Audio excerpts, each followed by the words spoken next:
that day, every soul is paid for what it earned, and none shall be unjustly treated. Lo, God is swift to reckon. الرحمن الرحيم الحمد لله رب العالمين والصلاة والسلام على سيدنا وعظيمنا وحبيب قلوبنا وشفيع نفوسنا أبي القاسم محمد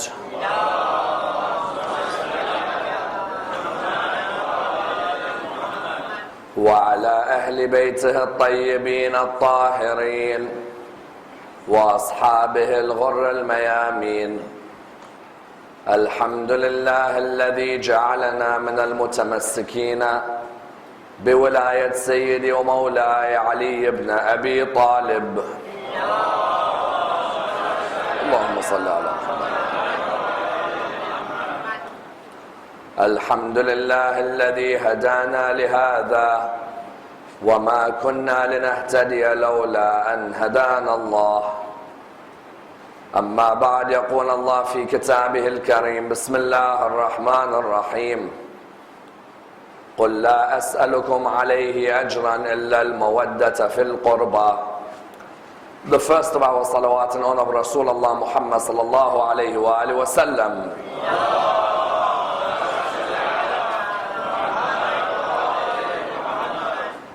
The second in honor of Amir al-Mu'mineen Ali ibn Abi Talib.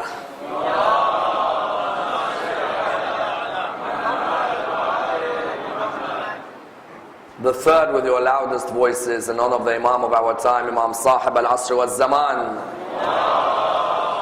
Allahumma salli ala Muhammad wa ala.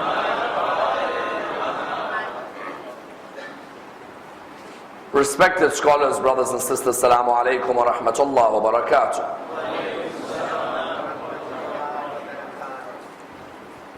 Imam Hassan Al-Askari salawatullah wa salamuhu alayhi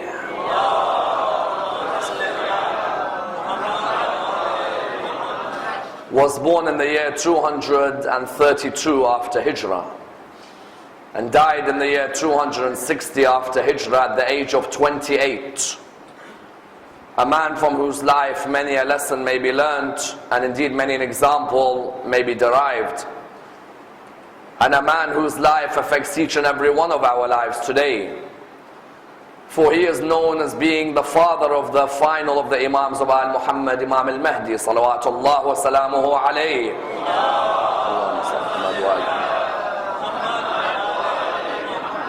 Unfortunately, Imam Al-Askari's life has not been examined in the way that it should be.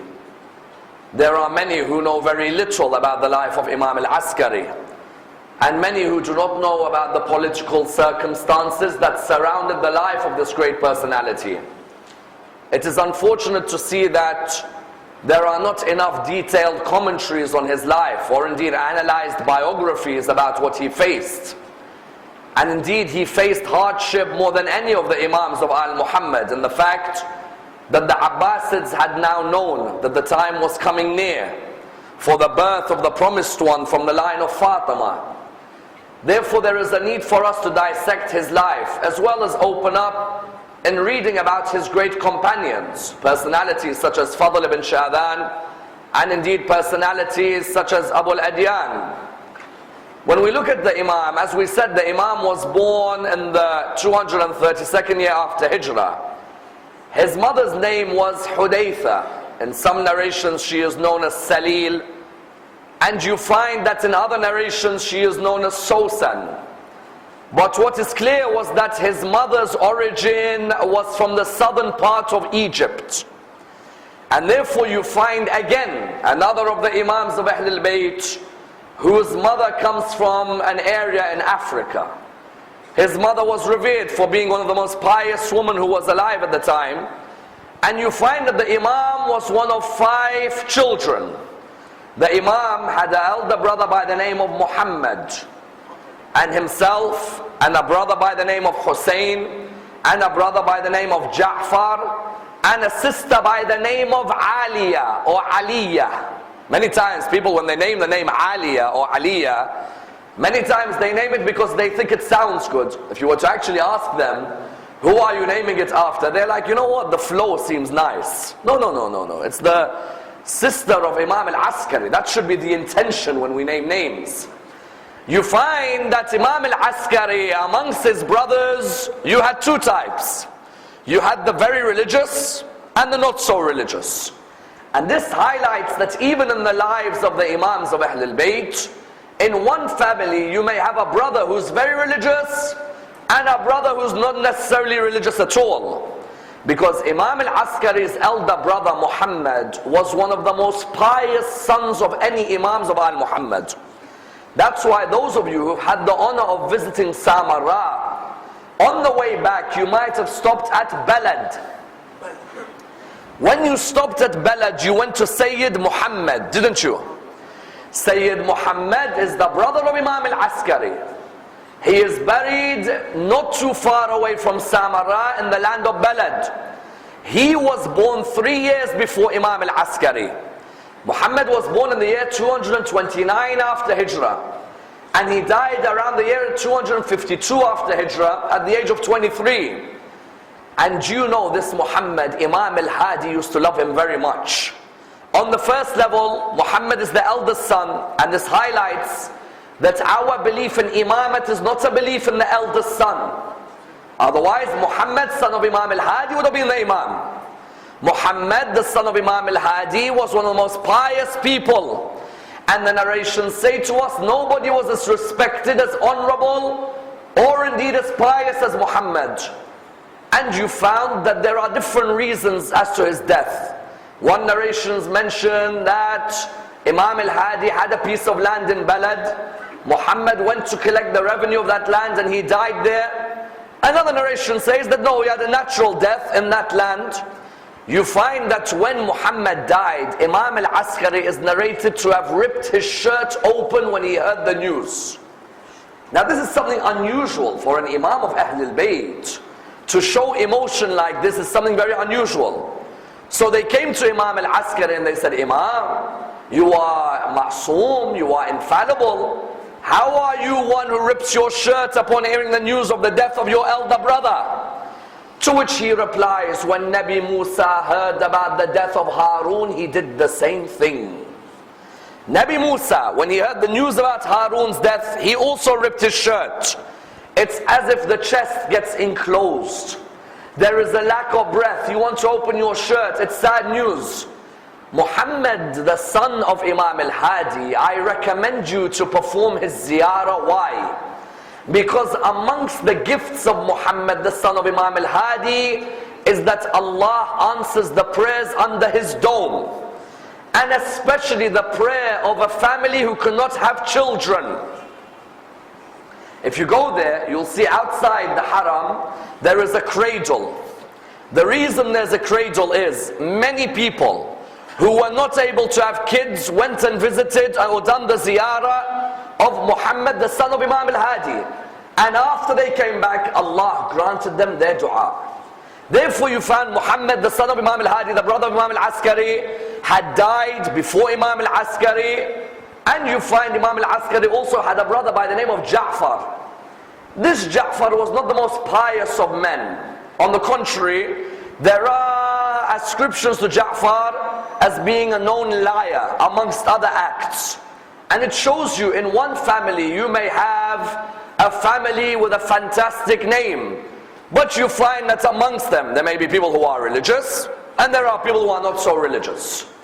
The question arises, why is he known as Al-Askari? Now this is a very important issue. Why?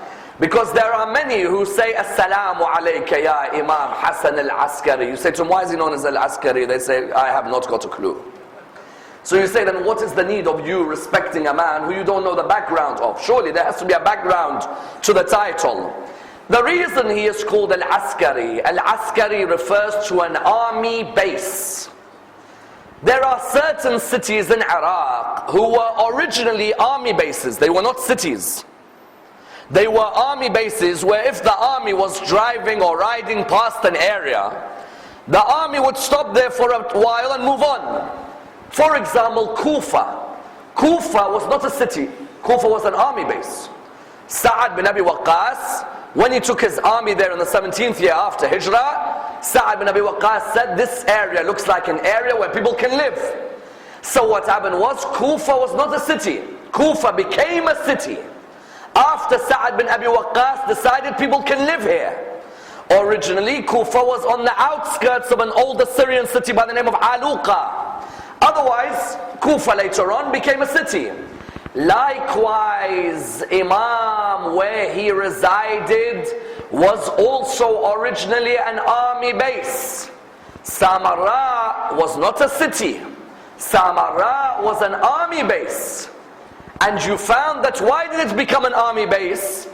Al-Mu'tasim, the Khalifa, in his time, the Turks were more in control than the Abbasids. These Turks would ride their horses in Baghdad. When the Turks would ride their horses in Baghdad, sometimes what would they do? In the middle of the day, if a lady from Baghdad was walking, he'd come and the Turkish soldier would take her bag. Or the Turkish soldier would harass her. The people of Baghdad spoke out. Al-Mu'tasim, remember, was the Khalifa in the time of Imam Al-Jawad. The people of Baghdad spoke out. They came to Al-Mu'tasim and they said to him that these Turkish soldiers come and harass us while we live in Baghdad. And we are ready to fight you and fight your soldiers. We do not care that you are Khalifa who lives in Baghdad. So he said, what will you fight me with? They said, Du'a as-Sahar. Notice, they didn't say with an army. They said, Du'a as-Sahar. We'll fight you with Du'a as-Sahar and we'll remove you. Mu'tasim decided, I need to leave Baghdad. I need to go and live somewhere else. On one of his journeys, he went to an area called Khatoon. He felt it wasn't a good area to live. Then he went to Samarra. Samarra comes from the three words. It comes from the word Samarra. Samarra means what? Means that which is pleasing to the eye when someone looks at it. Those of you who've been to Samarra, have you seen how beautiful it is? On your way, you've got the Tigris River, you've got many forests and trees. It's a beautiful city. Mu'tasim went there and he decided that this Samarra should not be an army base. No, this Samarra will become a city. Originally it was an askar or mu'askar. It was an area for an army. It wasn't an area to live in.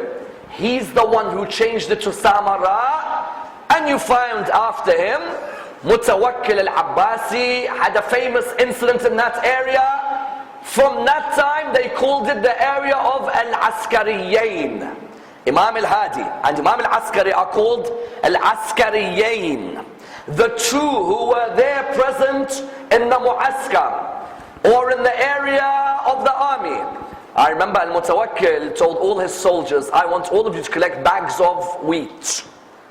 Mutawakkil had over 100,000 soldiers. He said, all of you collect bags of wheat. And I want all of you to come to the area where I am building my army base. And I want you to put all the bags together. And I want you to make a hill for me, which I can be right at the top of. The narration states that they all collected these sandbags. They collected these wheat bags, and he stood at the top. Him and his representative Fatah bin Khaqan. When they stood at the top, they looked down at Imam Ali al-Hadi. And they said to Imam Ali al-Hadi, they said, look how grand our kingdom is. Where is your kingdom? You who stays at Khan al-Sa'ali. Imam replied, look through my fingers and you'll see my kingdom.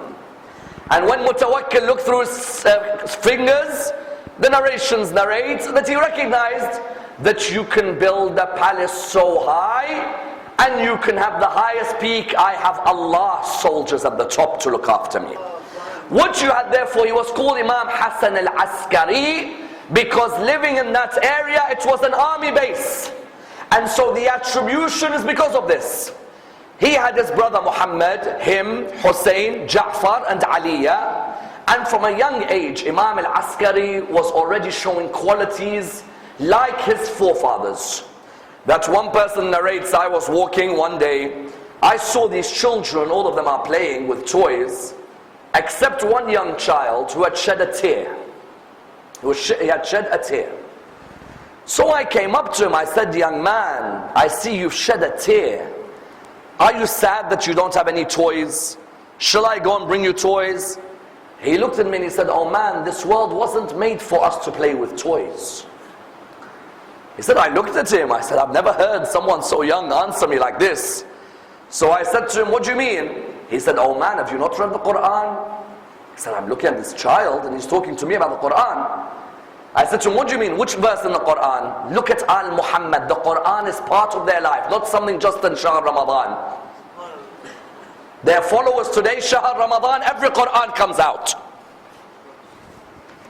Al-Muhammad, 365 days of the year, they have a relationship with the Quran.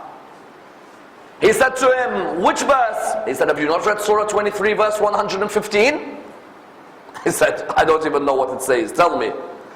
He said, it says that do they think this world was created in vain and they will not return to us one day? He said, what do you mean by this? He said, when I look at my mother moving the sticks to make fire, I wonder about this fire, but I also wonder about the fire of the Day of Judgment. That am I going to be part of the fuel of that fire?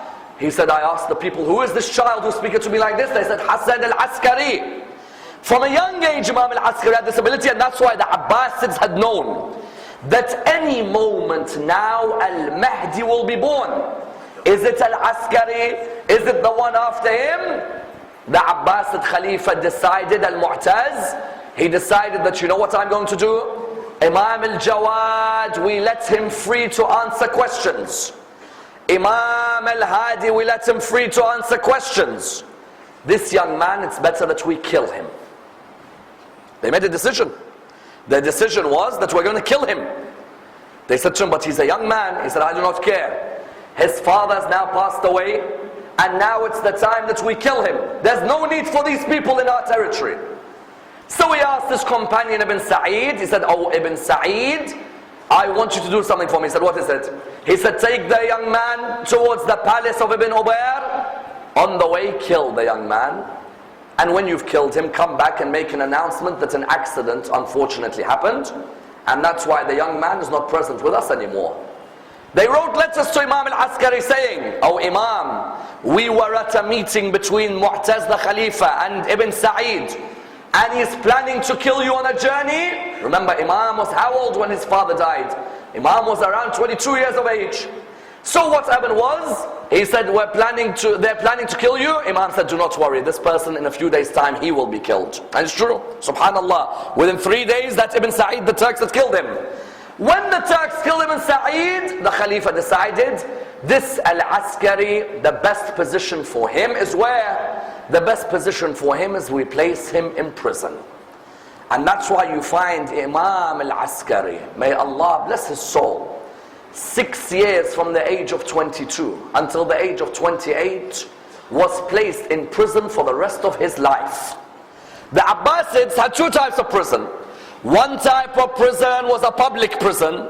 That's for thieves, for rapists, for people who've committed adultery, let's say these types of crimes we have today. The other prison was a private prison. You were under house arrest in your own house. They have guards standing outside and you're not allowed to go out. And do you know what they used to feed Imam Al-Askari or not? Imam Al-Askari, there are narrations which state for 2 years in a row, 730 days, used to live on 2 loaves of bread and cold water every day. I get surprised in this world, you know, I get surprised. Not just by those who attacked Al-Muhammad, no. I get surprised when the followers of Al-Muhammad today complain about what Allah has given them. You'll find a follower of Al-Muhammad, Allah has given him a beautiful wife. Allah has given him beautiful children. Allah has given him a lovely house. One thing goes wrong, he says, why is Allah doing this to me? You're the one who had to live for 2 years on 2 loaves of bread and water? Or Imam Al-Askari had to live on that? They say Imam Al-Askari entered healthy, by the end he was so frail. Frail. What do you do? 2 loaves of bread. Do you know what 2 loaves of bread is or no? 2 loaves of bread and water. And there'd be times they'd have to go inside to check him. They'd see him on the ground. They'd think he is dying. They realize he's doing sujood to Allah subhanahu wa ta'ala. They would see Imam Al-Askari. But you know, Imam Al-Askari teaches us something in life. Sometimes you may be in your house and that may be a prison. Sometimes you may be in a prison but you make it a house. What do I mean? I mean that Imam Al-Askari sometimes teaches us, whichever situation you find yourself in, make the best of it. I'm in prison. Just because I'm in prison doesn't mean I can't serve Allah. No. Let me serve Allah subhanahu wa ta'ala from the prison. And that's why, do you know what? If you look in Islamic history, it's as if history repeated itself. Which prophet in the Quran served Allah while he was in prison? Which prophet? Yusuf. Prophet Yusuf alayhi salam, wasn't he in prison? Didn't he serve Allah in prison? Didn't he bring people towards Allah in prison? Some of the greatest personalities in history came to Allah in prison, or wrote their best books in prison. If you look at Malcolm X came to Allah in prison. If you look at one of our greatest books in Islamic law, the book by the name of Al-Lum'a ad-Damashqiyya. Al-Lum'a ad-Damashqiyya has to be studied before you come anywhere near being a leader of law. Al-Lum'a ad-Damashqiyya was written by Shaheed al-Awwal. And Shaheed al-Awwal wrote Al-Lum'a ad-Damashqiyya, according to certain sources, in 1 week in prison. It took him 7 days. And I tell you, go and read Al-Lum'a ad-Damashqiyya and ask yourself, how can a man write this in 7 days? It's a phenomenal text of law. You find Ibn Khaldun wrote Al-Muqaddama in prison. In other words, some of the best works you can produce maybe while you're in prison. Imam Al-Askari did not sit in prison and say, now that I'm in prison, I should just pray and fast the whole day. No. Let me make the prison an avenue for spreading the word of Al-Muhammad. How did he spread the word of Al-Muhammad in prison? And I tell you, sometimes we are very negligent in our work with Muslims in prison. It's a shame. We have Muslims in prison, but none of our scholars are going to the prisons.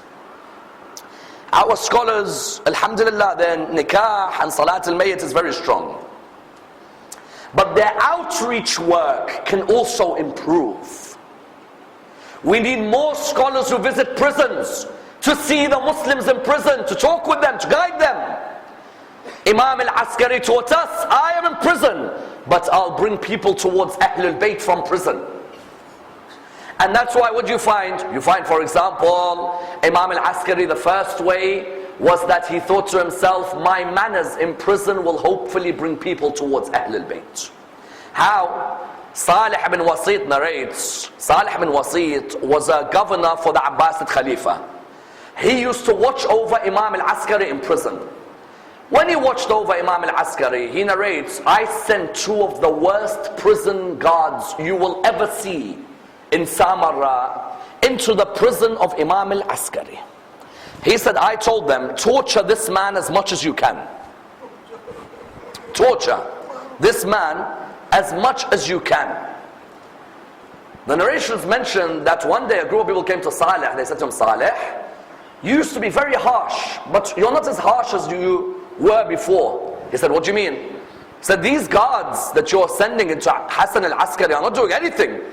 We want them to whip him, to kick him. They're not doing anything. He said, you go and ask the guards, don't ask me. They went to ask the guards. The guards were standing there, these guards who you don't want to wake up to looking their face in the morning. They looked at the guards, they said, why haven't you tortured Hassan Al-Askari? Said, why haven't you tortured Hassan Al-Askari? And the narration states that when they looked at him, they said, how can we torture a man who in the daytime is fasting and in the night time is praying?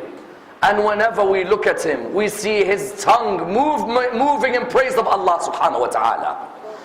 And he says that these 2 came towards Ahlul Bayt because of Hassan Al-Askari. They went in to do what to him? They wanted to torture him. But they came out as followers of Al-Muhammad. There was a second person who was a security guard for Imam Al-Askari. He used to guard the prison. He has to keep a close eye on Imam Al-Askari. Can you imagine an Imam, grandson of Rasulullah, grandson of Rasulullah, and you have guards watching over his every act? You found that Imam Al-Askari saw this guard. The guard came up to me and said, "Oh Hassan ibn Ali, here are some pomegranates. One of your Shia says that instead of just having 2 loaves and some water, here, give him the pomegranates, and I used to know this person from before. Take them." So Imam Al-Askari took the 5 pomegranates, he placed them by his side. This is tabligh. Tabligh isn't a person talking with long words. No, no, no. Tabligh sometimes is generosity. He's got the 5 pomegranates next to him. Imam Al-Askari didn't eat them, he just kept them there. The guard kept on looking at the pomegranates. Imam looked at him, he said, "You are alright?" He said, "Yes, yes, I am." He said, "Why don't you take a pomegranate, oh guard?" Would you say that to a guard who harasses you? Honestly. Honestly, a guard who harasses you. Would you have this manners with him? He said, "Oh God, why don't you take this pomegranate?" He said, "No, no, keep it, keep it." He said, "Oh God, I've seen you looking at the pomegranate, and maybe the day is a hot day. And because it's a hot day, maybe you're not getting fresh air. Take the pomegranate." The guard took the pomegranate. There were 4 pomegranates left. It was only a short time later that Imam Al-Askari looked at the guard. He said, "Oh God, I notice that you're not eating the pomegranate. Why?"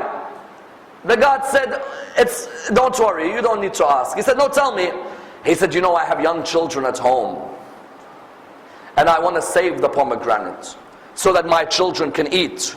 You know what Imam Al-Askari did? He said, "Take the other 4 pomegranates then." Subhanallah. Take the 4 pomegranates. The guard said no. He said, "No, no, please." He said, "I can't bear to think that your children will not have food.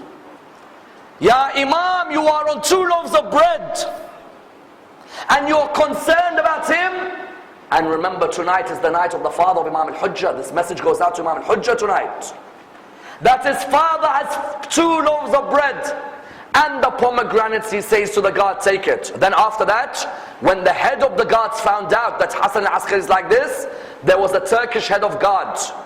This Turkish head of guard, one of the names that he is given is Ali bin Yarmash.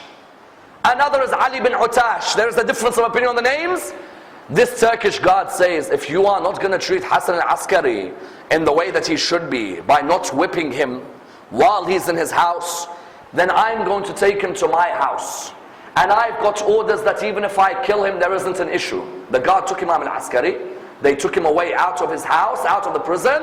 They took him to the Turkish man's house. The Turkish man, as soon as he walked into his house, his wife looked at him. She said, "Who is that you brought with you?" He said, "Don't worry." She said, "No, tell me." He said, "Hassan bin Ali." She said, "From whose lineage?" He said, "From Muhammad's lineage." She said, "Be careful. People like this, they are inheritors of knowledge. Do not hurt them." He said, "Who are you to tell me not to hurt them? I have wild animals in my garden. I'll leave the man with them.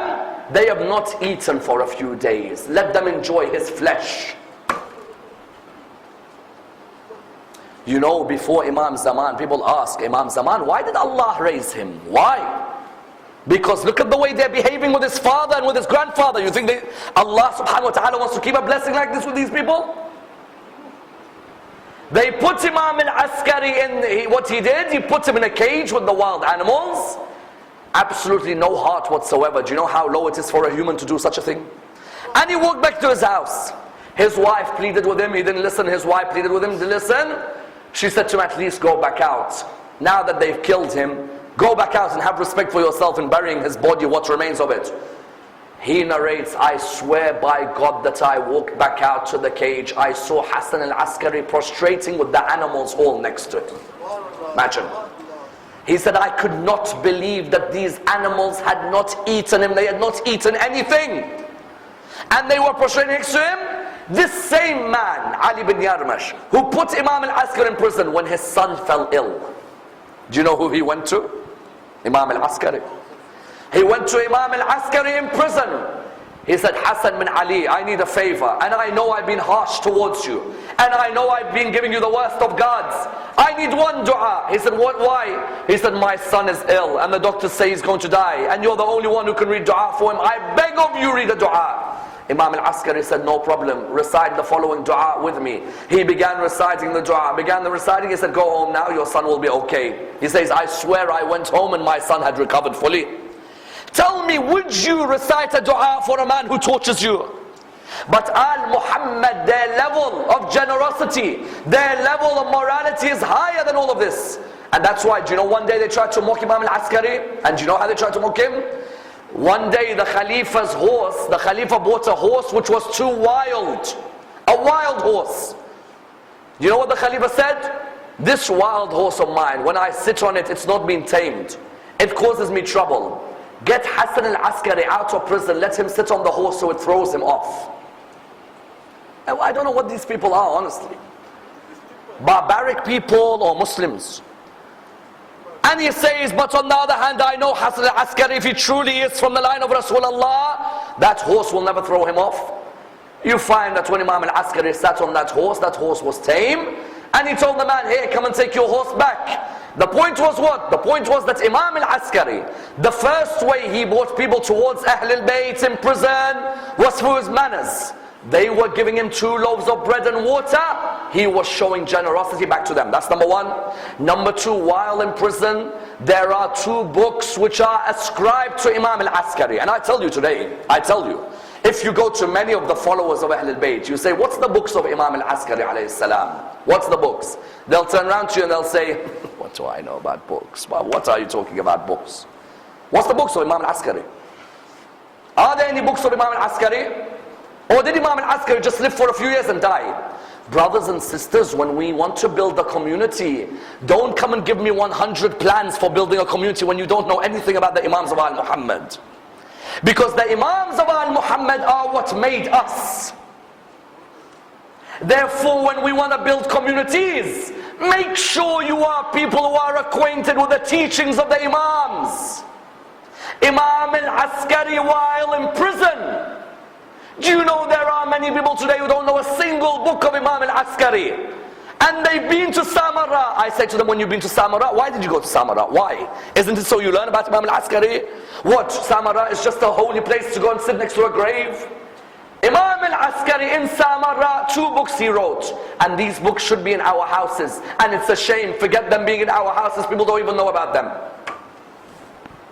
And I was in the auditorium, in the library in the auditorium, and I was looking under the section of the Imams, and I asked the elders, not the youth, no, the youth, mashallah, are doing fantastic. I asked the elders, take time out of your lives, your busy lives earning money, take time out and go and sit in that library just half an hour a week, nothing more. Half an hour. Allah has given you more than enough rizq now.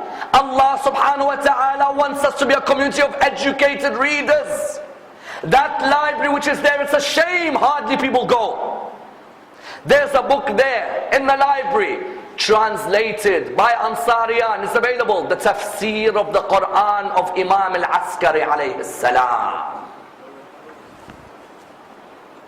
Now this tafsir of the Quran, whether it's actually written by the Imam or ascribed to him from students who had come from Qom, there's a debate about Ibn al-Ghada'iri and his opinion on this work, a debate which has semantics and discussions which I can discuss on another occasion.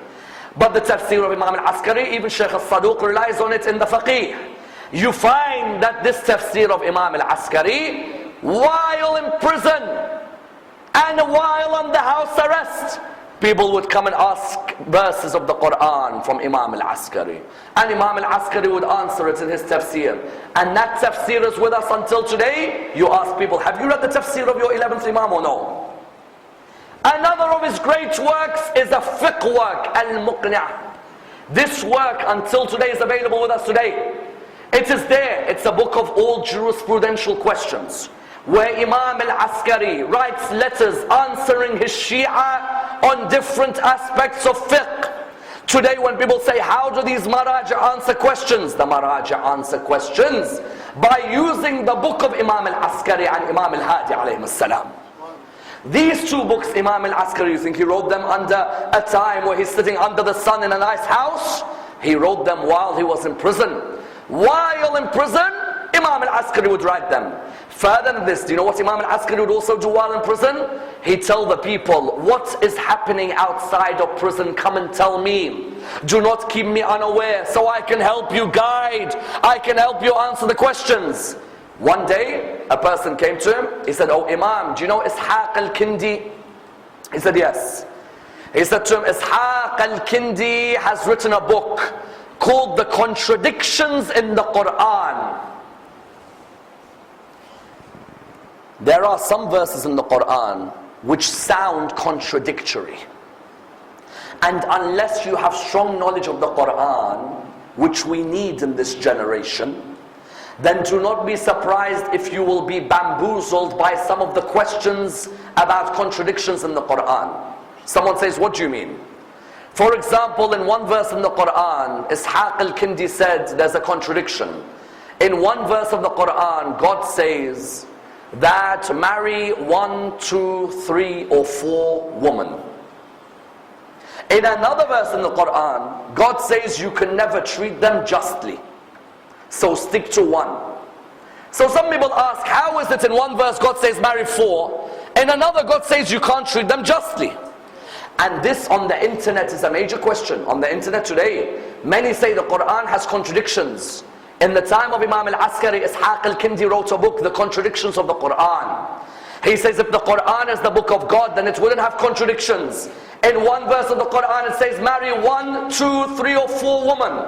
In another verse of the Quran it says what? You will never be able to treat them justly. So you find, what's the interpretation of this? The interpretation is that you will marry 1, 2, 3 and 4. You can treat them justly in economics, the way you treat them financially. And you can treat them justly with your time. But you can never treat them justly with love. I can't say I love wife number 1 33% and wife number 2 27.8%, can I? So there's no contradiction. The first one refers to justice in monetary and in time. The second one is about love. Ishaq al-Kindi wrote this book called Contradictions in the Quran. The companions of Imam Al-Askari came to him when he was in prison. They said, Imam, Ishaq has written this book. He said, have any of you been able to refute it? They said, no. He said, the refutation is easy. It doesn't need lots of semantics. They said to him, what's the refutation? He said, go up to Ishaq and say to him, oh Ishaq, is there a possibility the author of a book intends something different from the interpreter? It's a very, very philosophical line. Is there a possibility that the author of a book intends something different from the interpreter? Ishaq said, yes, there is. So the companion said to him, so Ishaq, what you say about a contradiction, could Allah have meant something else? Or is your interpretation the only interpretation possible? He said, no, Allah could have meant something else. Said, so, oh Ishaq, why don't you then say that maybe my conclusions are not correct and that Allah subhanahu wa ta'ala intended something else with this? Ishaq said to them, where did you get this answer from? They said to him, what do you mean? He said, no, tell me, where did you get the answer from? The person said, oh, just from my own thoughts. He said, none of you can think like this. Where did you get it from? He said, I got it from Imam Hassan Al-Askari a.s. He said, only a man from the line of Rasulullah can think like this. He said, it is very true. He took the paper, the book, and he ripped it. He ripped all the pages. He said, that one interpretation is right. Maybe I'm saying there's contradictions, but maybe the author, Allah, the author of the Quran, intended something else. Then on another occasion, Imam had wanted to be kept informed what's happening. Mu'tamad, the Abbasid Khalifa, was facing major trouble. Why? Samarra, there was a major drought in Samarra. No rain. No rain. So what happened was, Mu'tamad said to the whole of Samarra, oh people of Samarra, come out and pray that Allah sends down rain for 3 days. The whole of Samarra came out to pray, Ya Allah, send down rain. Ya Allah, send down rain. There was no rain coming down. All of a sudden, a Christian monk came. The Christian monk, when he came, he said, oh Allah, please send down rain. Suddenly rain came down. Mu'tamid's like, what's going on? Every Muslim prays to Allah and no rain comes down. And a Christian monk prays to Allah and that much rain comes down. And the Muslims started saying, maybe Christianity is the right religion. Because you are a Khalifa, you pray to Allah, you say you are Khalifat Allah, aren't you? Why is it you are Khalifa, you're praying to Allah for rain, no rain? A Christian monk comes, he prays to Allah, so much rain comes down. Maybe we should follow Christianity. Mu'tamid went crazy. Where is Hassan Askari? They said to him, what do you mean where? You put him in prison. He said, get him out of prison. Imam Al-Askari came. Mu'tamid said, I need a big favor. Imam Al-Askari doesn't say to him, you know what, you put me in prison, I don't want to help you. Imams of Ahlul Bayt, Islam is always bigger than everything for them. From their grandfather Ali ibn Abi Talib until Imam Al-Askari, Islam is bigger for them. Imam Al-Askari looked at him, he said, what help do you want? He said, a few days ago, there was a drought, no rain was coming down. The people relied on me to pray, I relied on them to pray, nothing came. Then a Christian prayed, everything came. Imam said, very well. You will find that there's a period of a drought continuing, isn't there? There's no more rain coming down. He said, yes. He said, tell the Christian again to come out and pray. And I'm going to come. And tell all the people to come as well. Mu'tamid said, very well. The hot day came. Mu'tamid said, where's the Christian monk? Tell him to come. The Christian monk came. The people all came. Imam Al-Askari looked at Mu'tamid. He said, as soon as I tell you to grab his hands and open them, grab his hands and open them. So when Mu'tamid looked at the Christian monk, he said, Christian monk, pray again to Allah so rain comes down. Christian monk came, he raised his hands, Mu'tamid opened them. Imam said, now tell me what's in his hands. As soon as he removed what was in his hands, Imam said, do you see this? Mu'tamid said, yes. He said, do you know what it is? He said, no. He said, it's a bone from one of the prophets of Allah subhanahu wa ta'ala. This Christian monk and his people had dug the grave of a prophet and taken a bone out. And when they took the bone out, then they prayed to Allah, Ya Allah, in the name of the bone of this prophet, let rain come down. And the people were amazed. And Al-Mu'tamid said, thank you. And do you know what the people turned around and said? This Hassan Al-Askari, where does he live? We want to come and follow him. Is he in charge of a university? Is he in charge of a school? Is he in charge of a library? Where is his palace so we come and visit him? And Mu'tamid was embarrassed to say to them, I have put him under house arrest. And the people looked at him and they said, how dare you put a man like him under house arrest? Mu'tamid said, but no, from today, Hassan Al-Askari is released and there is no more house arrest. Literally, he released him for that 1 year. In that 1 year, the narrations say that in that 1 year he released him, then he brought him back into the prison again. I tell you, there was no rest for Imam Al-Askari. No rest whatsoever. You found that Imam Al-Askari would try his hardest to give out information to his followers. He would try his hardest to tell his followers about the beliefs of the religion. And that's why one of the most famous hadiths we have from Imam Al-Askari was when he was telling his Shia, what are the signs of a Shia? What are the signs of a believer? Imam Al-Askari knew that in a short time, his son Imam Al-Hujjah would leave from the eyesight of the people. So Imam Al-Askari gave us that there are 5 signs of a Shia. Please listen to this hadith, I beg all of you. There are 5 signs of a Shia, a follower of Al-Muhammad. The first is that he prostrates on dust, and preferably the dust of the Karbala of Abi Abdullah.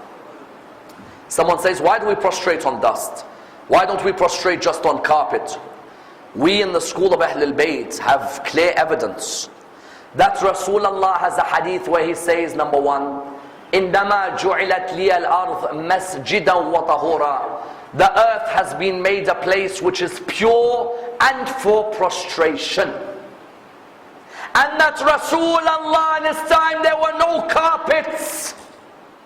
Rasulullah in the books of hadith of our books and other schools, Rasulullah when he was in sujood, when he would stand up from sujood, when he would sit up from sujood, people would look at his forehead, there would be the marks of mud.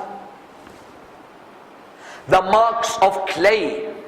Rasulullah therefore did not used to pray on a prayer mat. He used to pray on earth, because he said the earth has been made pure and been made a place of prostration for me. The carpets or the prayer mats came into the Prophet's mosque 300 years after he died. Number one. So people say, does that mean that we should only prostrate on the dust of Karbala? No. Any dust, as long as this is natural and not something which can be eaten or can be worn, anything which is natural can be prostrated. Number one. Number two, our Shia pray 51 rak'ahs of prayers a day. At the moment we're struggling with 17. How many? 17. If you add Salat al-Layl, how many do we reach? 28, let's say. So where's the other 23 coming from? Oh, Imam Al-Askari. The Sunnah prayers. For Fajr, say the Sunnah prayers for Dhuhr and Asr, which are only 16 by the way. For Maghrib and for Isha. Add all of these together, Imam Al-Askari says the second sign of our followers is 51 rak'ah of prayer a day. How many? 51, inshallah. The third sign, they wear a ring on their right hand. If you look at many of the followers of Ahlul Bayt, when they go to Ziyarat, they will buy either a Durr al-Najaf, or they'll buy Fayruz, or they'll buy Aqiq Yamani, or they'll buy a ruby or an emerald. All of these we have hadiths from the Imams of Ahlul Bayt as to their importance. Now look at your right hand and ask yourself, do you have one or no? They protect you from envy of the people. They increase your rizq. They prevent sudden attack from affecting your family. Wear them. Do not let go of the ring on the right hand. Number 4, you say Bismillah ar-Rahman ar-Rahim loudly before any act. Sometimes we have reached the stage we pray, we say Bismillah, but when we eat we've forgotten Bismillah ar-Rahman ar-Rahim. When we go to work we've forgotten Bismillah ar-Rahman ar-Rahim. When we enter our houses we've forgotten Bismillah ar-Rahman ar-Rahim. We've forgotten in the name of Allah, the most beneficent, the most merciful. And the 5th Imam Al-Askari says, the 5th sign is Ziarat al-Arba'een of Imam Al-Hussein alayhi salam. That Imam Al-Askari says that never ever neglect the ziyarah of the Arba'een of Imam Al-Hussein. There are a couple of the ziyarahs of the Arba'een, one of them from Jabir bin Abdullah. Imam Al-Askari says the 5th sign of our followers is they never neglect Ziyarat al-Arba'een of Imam Hussein. And that's why Imam Al-Askari at the age of 28, Imam Al-Askari of his great companions, he had Fadl bin Shadan and he had Abu al-Adyan. Imam Al-Askari at the age of 28, Imam Al-Askari, the poison began to surround his body. Al-Mu'tamad had noticed this man, I put him out of prison, the people love him. I put him back in prison, the people become followers of Ahlul Bayt because of him.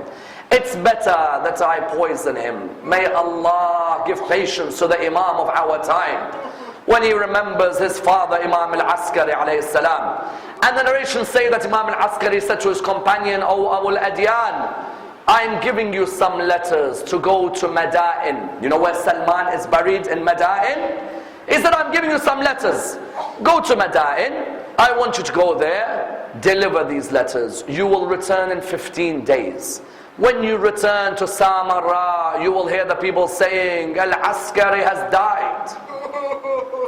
I want you to go to Madain, and there will be letters. When you return, the people will be saying, Al-Askari has died. You will see the one who will succeed me from Al-Muhammad, Al-Mahdi. He said, how will I know him? He said, you'll know him because number 1, he will lead my prayers. Number 2, he'll ask you for the letters. Number 3, he'll know what's in the yellow bag. Abu al-Adyan says, I left. I went to Madain to meet Ahmad ibn al-Hasan. I went there. I had all of these letters. What are the letters? Imam Al-Askari used to stay up till the middle of the night answering the questions of his Shia. He can't see them.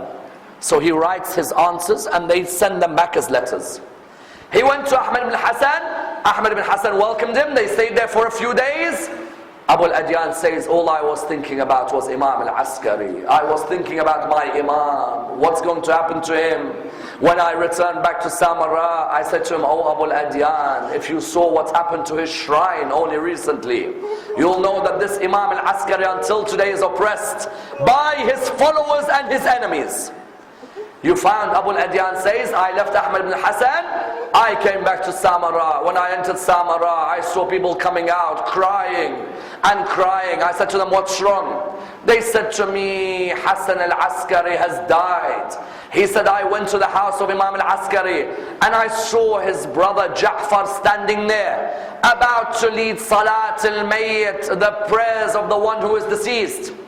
When I saw Ja'far was saying, I am now the Imam of the Shia. I am the Imam of the followers of Ahlul Bayt. I thought, Ja'far, the person who is a liar, Ja'far, the person who we have no respect for. So he says, as Ja'far was about to begin with his salah, a young 5-year-old walked up to him.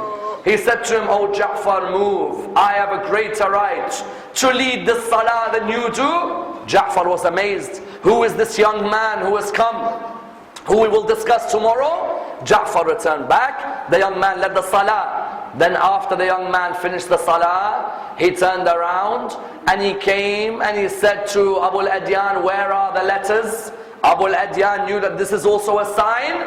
Then the narration states a group of people had come from Qum. They had some khoms, they had placed it in a bag.